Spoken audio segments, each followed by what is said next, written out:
Olá, começando agora mais um Café com Autoridade, o programa que vai ao ar toda sexta-feira pela TV Osasco e pelas redes sociais, com a intenção de trazer até você, internauta e telespectador, a oportunidade de conhecer um pouco mais sobre as autoridades do nosso município e região e sempre trazendo temas pertinentes e de seu interesse, assim creio eu. Hoje recebendo em nossos estúdios Leonardo Pantaleão, que é advogado criminalista. Pantaleão, assim posso chamá-lo? Claro, por favor. Obrigado por estar aqui conosco. O prazer é meu, sempre uma alegria estar aqui para a gente poder discutir alguns pontos, como você bem mencionou, de extrema relevância. Né? Sim, inclusive vamos posicionar o telespectador na pessoa Leonardo Pantaleão, advogado criminalista. Fala um pouquinho da sua história. Eu sou advogado criminalista já há aproximadamente 20 anos, Bacana. Professor universitário também praticamente pelo mesmo período e agora também integrante da Comissão Especial de Processo Penal da OAB. E o que te trouxe para o desejo de atuar nesta atividade? Eu acho que, sim, uma questão extremamente vocacional. Eu sempre tive muita vontade, sempre gostei demais do direito, sempre foi algo que me despertou uma verdadeira paixão. Então, a vocação acima de tudo, aliás, como toda profissão, né? Quando você faz aquilo que realmente gosta, por amor, você acaba se dedicando bastante e as coisas acabam acontecendo. E você vê que, sendo advogado, você consegue trazer um pouco mais de assertividade nas coisas? Porque o advogado ele tem este desejo, né, de litigar quando ver duas pessoas com pontos de vista diferentes, é jogar panos quentes? O advogado tem esse desejo? Ah, não tenha dúvida, porque quando você estimula um conflito, quando você estimula um litígio, você acaba prejudicando, acima de tudo, as partes envolvidas, por várias razões. Primeiro, porque um litígio dentro da nossa sistemática jurídica brasileira, ele se prolonga por anos e anos. Então, gera um desgaste emocional para aquelas pessoas que estão diretamente envolvidas, absurdo. Então, eu acho que o advogado, sempre que puder, ele deve dar preferência a uma conciliação, se comparado a um litígio propriamente dito. Um litígio familiar, um litígio trabalhista, ele tem uma possibilidade de acordo mais facilitada pela própria ação que cometeu ou que alavancou esse litígio. Mas e no crime? Quando se advoga pelo crime, é mais complexo isso. Aí, né? essa possibilidade de acordo, essa possibilidade de você ter algum tipo de transação, só nos casos em que a lei especificamente permite. É diferente porque não fica restrita à autonomia da vontade do envolvido. É verdade. Então, você tem ali as hipóteses legais que admitem uma flexibilização, por exemplo, infrações penais de menor potencial ofensivo. Então, você tem aquela que seria de atribuição de competência dos juizados especiais. Seriam aquelas situações menos graves, crimes menos gravosos. Porque muitos crimes não dependem do reclamante. Tem muitos crimes cometidos que o próprio Ministério Público ele pega para si a causa e o caso tem que seguir avante. Aliás, né? a grande regra no direito processual penal é exatamente essa, a chamada ação penal pública. É nesses crimes que se processam mediante ação penal pública é que o Ministério Público incorpora a titularidade da ação penal. Então, não existe aquela possibilidade que muitas vezes nós escutamos de alguém dizer assim, olha, eu vou retirar e até as pessoas usam impropriamente o termo queixa, né? Eu vou retirar a queixa na delegacia. Então, não é queixa, porque, na verdade, queixa é um nome técnico que retrata uma outra situação dentro do processo penal. Na verdade, o que a pessoa faz quando vai até uma delegacia, ela vai apresentar uma notícia crime. É uma notícia acerca de um crime que vai ser levada à autoridade policial. A partir daí, a autoridade policial, com base nos elementos de convicção que ela vai amealhar, a partir daquele boletim de ocorrência, por exemplo, é que vai dar desdobramento aos atos de investigação. Concluído isso, encaminha-se ao Ministério Público que, convencido da autoria, convencido da ocorrência daquela situação que está sendo apurada, aí sim ele dá início a uma ação penal em desfavor do acusado. Doutor, uma dúvida pessoal minha. O homicídio é o ato de uma pessoa ceifar a vida da outra. Se ele ceifa a vida de uma outra pessoa e ela for uma mulher e tiver no seio da família, é um feminicídio. É uma nova terminologia para uma ação que Na espinha dorsal é a mesma coisa, uma pessoa tirou a vida da outra. Como que se encaixa quando um casal de homossexuais e ela trans, ele tira a vida dela? É homicídio ou é feminicídio? Ou isso ainda é um tema que está sendo ajustado? Não, hoje nós já temos um entendimento pela própria jurisprudência a respeito dessa questão. Primeiro é bom ressaltar que o feminicídio, ele é uma modalidade de homicídio. Sim. Ele está dentro do próprio artigo 121. Num primeiro momento, as pessoas acabam entendendo que o feminicídio seria um novo crime que foi criado pela nossa legislação. E não é verdade. Ele integra o rol dos homicídios qualificados do artigo 121 do Código Penal. As sanções mudam.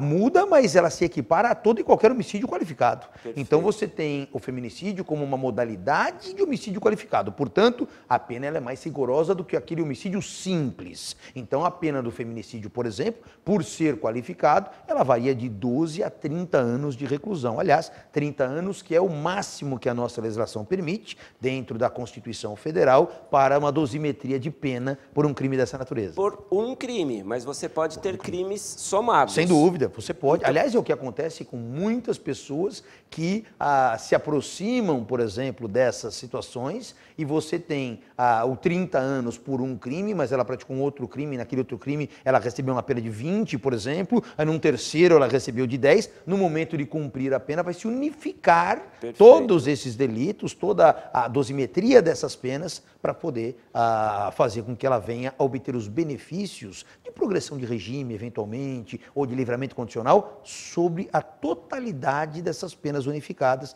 e não somente de um. Desculpa a insistência da pergunta, mas e em sendo uma trans?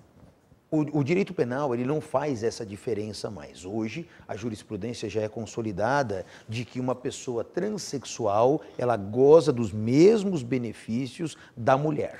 Entendi. Então, se você tem, por exemplo, uma situação de violência doméstica contra uma relação homossexual, por exemplo, feminina, automaticamente você tem a aplicação. Exato. O importante é que a vítima seja mulher. Okay. O importante é que a vítima seja mulher. Tanto assim que a autora do feminicídio também pode ser uma mulher, numa relação homossexual. Sim, porque nós temos a ideia de que feminicídio é um homem ceifando a vida de uma mulher. Mas não necessariamente. Eu posso ter uma mulher numa relação homoafetiva, eu posso ter uma mulher que ceifa a vida de outra mulher. Feminicídio da mesma forma. Uhum. Doutor, recentemente passamos aqui pelo Dia dos Pais e soube-se, é sabido que como todo evento como este, alguns presos gozam de uma chamada saidinha, popularmente a saidinha. Comente a respeito. A saída temporária ela é prevista na nossa legislação, mais especificamente na Lei de Execução Penal, né? É uma lei, a Lei 7.210, lá de 84, e que ela alcança os presos que estão no sistema prisional cumprindo pena em regime semiaberto. Portanto, presos que estão no regime fechado não têm direito a uma saída temporária. Semiaberto, ele vai dormir encarcerado? O que deveria ser o sistema do regime semiaberto? Esse indivíduo deveria cumprir essa pena numa colônia penal agrícola ou num estabelecimento industrial. Mas é evidente que isso não tem. Mas recluso, né? Recluso. Ele está 24 horas por dia. O semiaberto é uma modalidade de pena privativa de liberdade. Então, ele tem ali os momentos em que ele sai daquele ambiente, da cela, vamos chamar assim, e aí ele tem direito a atividades externas. Externas, porém, dentro do sistema. Esse seria a adequação do nosso regime semiaberto. Porém, por inexistir estabelecimentos com essas características, automaticamente o semiaberto hoje ele funciona quase que um regime aberto. Quase que um regime aberto. Por quê? Porque o indivíduo, muitas vezes, ele tem até direito de sair para trabalhos externos e retorna para o pernoite na unidade prisional. Uhum. Então, praticamente um regime aberto, né? Quer dizer assim, com a diferença de que ele tem que retornar para o pernoite na unidade prisional, onde ele venha a cumprir o regime semiaberto. E o que diferencia o regime que ele está cumprindo é a gravidade do crime cometido? Você tem a possibilidade, toda vez que pratica-se um crime, de iniciar o cumprimento de pena, quando se trata de uma pena privativa de liberdade, dependendo da dosimetria da pena fixada, uma série de aspectos, ou em regime fechado, ou em regime semiaberto, ou em regime aberto. Porém, a sistemática da nossa legislação é sempre progressiva no que se refere ao regime de pena. Então, imaginando que o indivíduo recebeu uma pena superior a 8 anos, por exemplo, que é uma regra geral de que a partir daí o regime inicial tem que ser fechado, ele cumpre um determinado período e ele progride ao semiaberto. Aí depois ele cumpre mais um pedaço, ele progride ao aberto. Mas nada impede que ele já inicie, imagine que a pena tenha sido inferior a 8 anos, por exemplo, que ele já inicie no regime semiaberto. Então isso vai depender do caso concreto e das características que envolverem os aspectos jurídicos. Com a morosidade do sistema judiciário, acontece às vezes dele já gozar do direito de mudar de sistema, mas porque o sistema processual é lento, ele acaba cumprindo mais tempo, menos tempo, isto...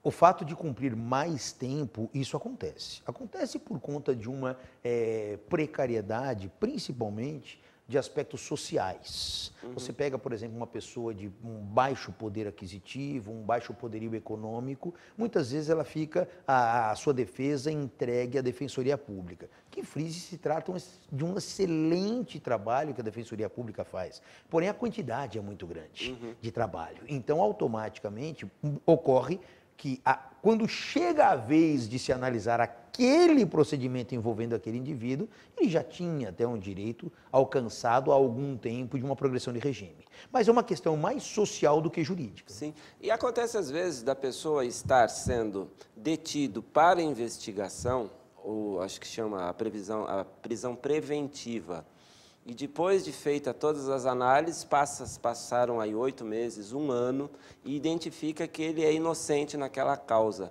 Cabe indenização para a pessoa? Esse é um tema muito interessante. A prisão preventiva, ela é excepcional. A regra é que a pessoa vigore em favor dela aquele princípio da presunção de inocência. E até que isso não seja aferido, a regra é que ela fique respondendo em liberdade. Existem situações peculiares que a legislação prevê que autorizam a prisão preventiva. Agora, a partir do momento em que presentes esses requisitos, decreta-se a prisão preventiva e durante o curso da ação penal identifica-se que não foi ele o autor e ele é absolvido, a possibilidade de indenização vai girar em torno do motivo pelo qual a prisão preventiva foi decretada. Se à época existia realmente elementos que justificassem, aí não há de se falar em uma indenização. Agora, quando existem erros grosseiros, como muitas vezes noticiados pela imprensa, de que acabou havendo uma confusão. Homônimos. E às vezes uma semelhança física já é suficiente para poder justificar essa situação. Tem casos emblemáticos, principalmente em crimes de natureza sexual, em que a vítima acaba apontando uma pessoa como sendo um suposto autor, e não por má fé, porque ela tem aquela convicção, crença. até por conta do trauma que sofreu, ela acaba confundindo aquela pessoa, e nos crimes, por exemplo, sexuais, a palavra da vítima tem um peso muito grande. Por quê? Porque é evidente que se alguém vai estuprar uma outra pessoa, não vai fazer isso na frente de testemunhas, não vai fazer isso abaixo de câmeras que eventualmente venham a filmar aquele ato. Então, é a palavra de um contra a palavra de outro. Nesse caso, e corretamente, a palavra da vítima tem um peso grande, mas isso não impede que a vítima venha a confundir o indivíduo. E vamos imaginar que depois de todo esse período, faça um exame de DNA para comparar com o DNA extraído da vítima no dia do crime, e o DNA dá absolutamente incompatível, ou seja, uma prova técnica mostrando que aquele indivíduo não foi o autor. E agora? Então, aí, nesse caso, abre-se a oportunidade para uma indenização. Realmente a justiça é algo bastante complexo, haja visto a necessidade de tantos estudos, o exame da ordem ao qual vocês são submetidos para poder litigar, eu acho isso bastante interessante. Mas retomando o assunto da saída temporária, é o nome técnico da coisa. Quem tem esses direitos e quais os períodos do ano em que se aplica esses direitos? Os presos do regime semiaberto é que tem essa possibilidade da saída temporária, tem um objetivo de uma reinserção gradativa desse indivíduo ao contexto social e também familiar. Tem que ser provocado pelo preso ou é automático? Não, preenchidos os requisitos, a unidade prisional ela manda uma lista para o juiz da vara de execução do local, do município especificamente. Olha, essas pessoas preenchem os requisitos. Aí isso vai ser checado, naturalmente, pelo Ministério Público e também pelo magistrado, e não havendo impedimento algum, então essas pessoas acabam tendo o seu direito garantido da saída temporária. É uma saída que não pode se estender por um prazo superior a 7 dias, portanto, uma semana, e ela pode ocorrer em até, no máximo, 5 vezes por ano. 5 vezes por 5 ano. vezes por ano. E quais as datas? Não existe datas específicas na legislação, mas convencionou-se aproveitar datas festivas na sociedade para que o ambiente familiar seja mais propício para agregar essa pessoa. Então, o que acontece? É por isso que nós temos essas saídas temporárias em Dia das Mães, em Dia dos Pais, em Dia das Crianças, por exemplo, Natal. São épocas em que a sociedade, de uma maneira geral, ela está mais tranquila para poder receber essas pessoas no sentido de uma reintegração social. O objetivo é reintegrar o indivíduo, claro. É não torná-lo, porque se você tem fazendo uma analogia, que me perdoem os presos, mas você tem um animal, um pet, um cachorro, você mantê-lo trancafiado o tempo todo na corrente, o comportamento dele tendencia a ser mais agressivo do que aquele que se socializa. E mais do que isso, eu não digo nem só agressividade. Quando você tem uma pessoa que está detida, você tem a perspectiva que ela, saindo de lá, ela volte a integrar a sociedade em harmonia com a sociedade. É a ressocialização, que é uma das finalidades da pena. Imagine um indivíduo que, por uma situação peculiar, muitas vezes um caso pontual que acabou acontecendo na sua vida, ele fica recluso por 10, 12, 15 anos. Você simplesmente, depois do transcorrer desse período, abre as portas da unidade prisional e o coloca na rua sem qualquer tipo de readaptação, a chance dele se integrar à sociedade novamente é muito pequena. Além dele não ter se desenvolvido, e talvez muito pelo contrário, ter atrofiado o seu comportamento, o mundo exterior também mudou. Claro. As coisas, as tecnologias. Imagina alguém preso há 15 anos atrás, hoje sai e vê a internet. Ele vai viajar no tempo. Essa é a ideia principal. Ele tem que, aos poucos, ir se contato. reinserindo, tendo contato com a evolução social, para que ele próprio possa, a partir do momento de colocado em liberdade definitivamente, fazer parte dela. Eu não quero aqui colocar a minha opinião sobre se eu sou contra ou a favor das saidinhas, mas de um cômputo geral, de uma maneira peculiar, tem alguns casos que traz à população uma certa indignação. Por exemplo, a Ristoff sair no Dia dos Pais, no Dia das Mães. Esta coincidência, é natural esse sentimento da população de indignação? É absolutamente natural, absolutamente compreensível, porque eu costumo dizer sempre assim, nem tudo que é imoral é ilegal. Então, num caso como esse, nós estaríamos talvez diante de uma imoralidade, mas não diante de uma ilegalidade. A lei ampara. A legislação não veda, a legislação não cria exceções para, por exemplo, o ato de matar os pais, no exemplo que você deu. É aquilo que nós chamamos juridicamente de parricídio. Né? Mas não há nenhuma hipótese na legislação que diga, olha, quem atuou dessa forma não pode sair em tal e tal data. Perfeito. Não existe isso. Então, como não há essa vedação legal, o Poder Judiciário fica absolutamente refém e acaba o quê? Sendo obrigado a seguir a regra geral também com essas pessoas. Para que isso eventualmente venha a se alterar, e certamente geraria discussões muito grandes no aspecto constitucional, nós teríamos que ter ali um trabalho de alteração legislativa, para vedar aquilo que hoje não é vedado. Entendi.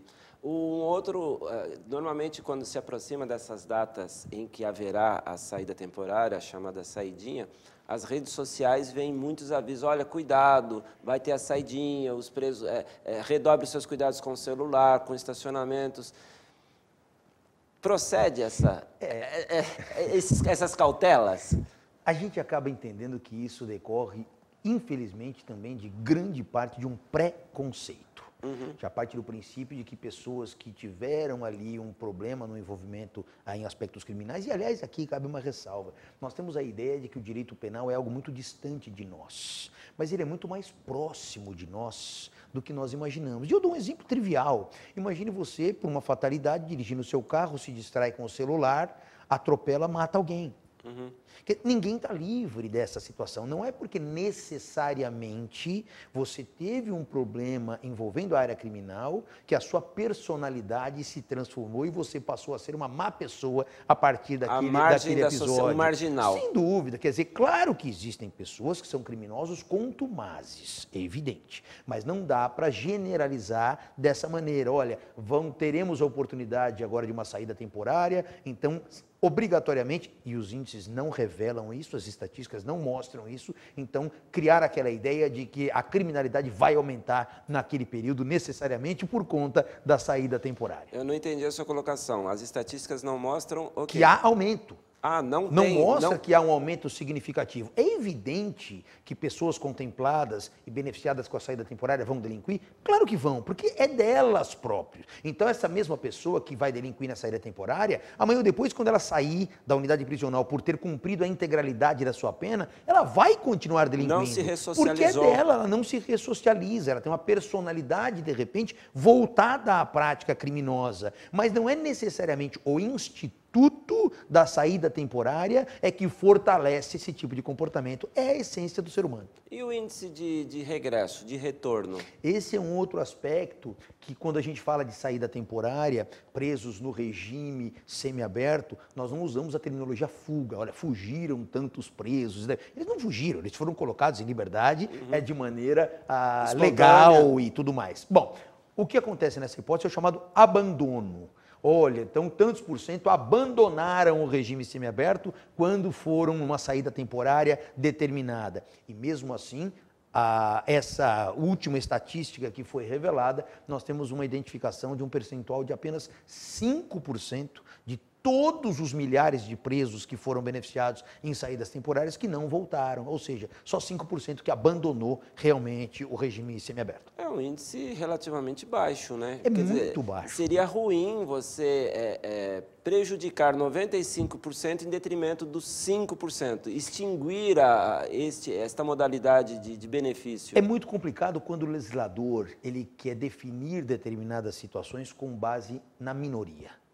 Ele acaba, sem dúvida alguma, prejudicando uma grande parte por conta de poucos. Então, talvez seja mais fácil você inibir esses poucos de obter o benefício do que restringir para a grande maioria que faz jus ao benefício.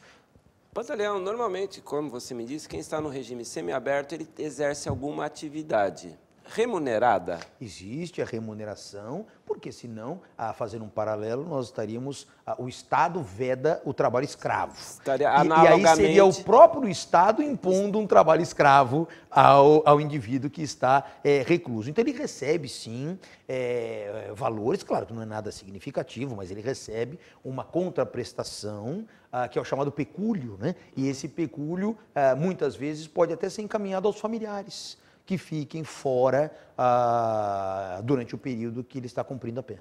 Por que a minha pergunta? Vamos tentar fazer um desenho de cenário e vai me balizando. Ele recebeu a notificação, a notícia de que será colocado em liberdade temporária, normalmente numa sexta-feira.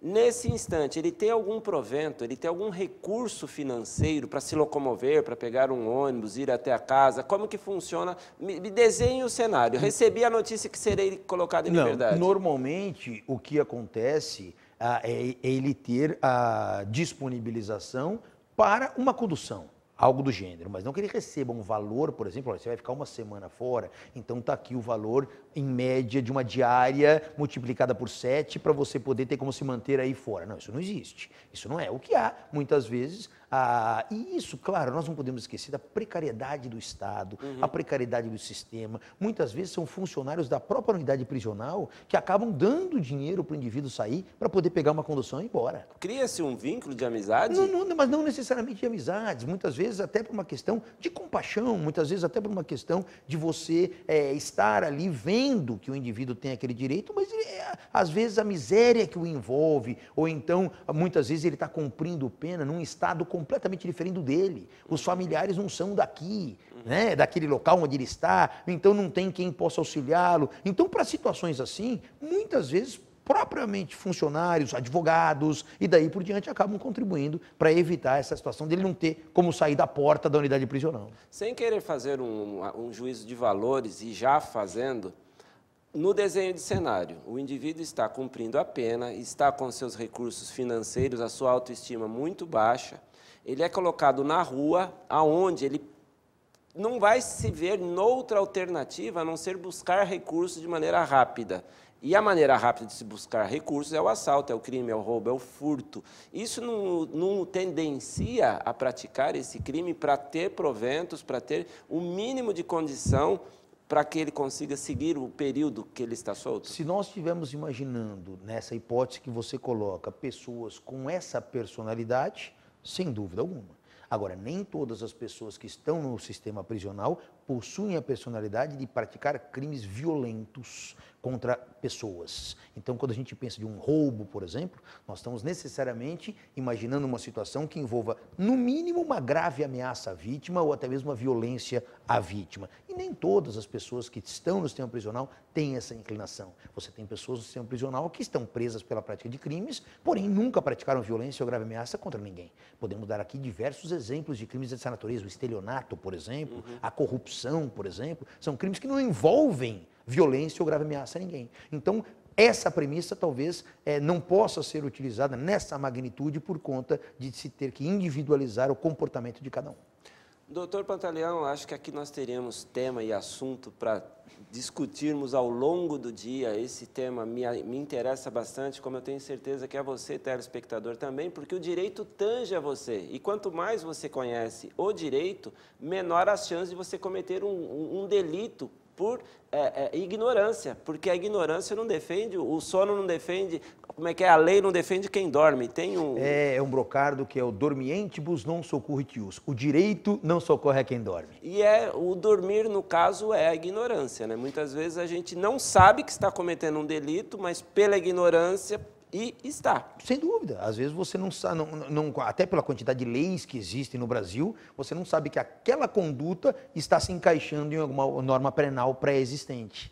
E aí você acaba sofrendo todos os desdobramentos desse comportamento. E esse nosso tema se prolongaria aqui por várias horas, mas o nosso programa está chegando ao final e eu gostaria de agradecer os seus esclarecimentos. Eu que agradeço e só fazendo uma ressalva final, vinculando com o início da nossa conversa de hoje, a sociedade realmente ela tem essa ideia de muitas vezes a sensação de impunidade, só que não se pode esquecer que hoje o direito penal não tem mais a finalidade de outrora. Antes, o direito penal funcionava como um instrumento de vingança. Hoje, não mais. Hoje é um instrumento de buscar fazer com que aquele indivíduo seja punido por aquele comportamento e que tenha condições de voltar a integrar o contexto social. A fase da vingança, ela já existiu, mas não mais comporta espaço hoje na nossa sistemática jurídica. Bem-vindo à evolução humana, né, doutor? Sem dúvida, a evolução humana que pelo menos esperamos que ocorra, né? Porque eu costumo dizer que o ser humano, muitas vezes, ele evolui de maneira absurda tudo aquilo que ele toca, basta ver a tecnologia e daí por diante, mas muitas vezes ele esquece de evoluir a ele próprio, permanecendo naquela mesma mentalidade de tempos atrás. Muito obrigado e o Café com a Autoridade fica por aqui, desejando a vocês uma ótima semana e lembrando da nossa programação aqui na TV Osasco, temos Videolândia às 16 horas, temos o Fala Verdade todas as semanas também com o meu amigo Nilson Martins, PM a Comunidade, então acompanhem, curtam e compartilhem as nossas redes sociais. Tchau!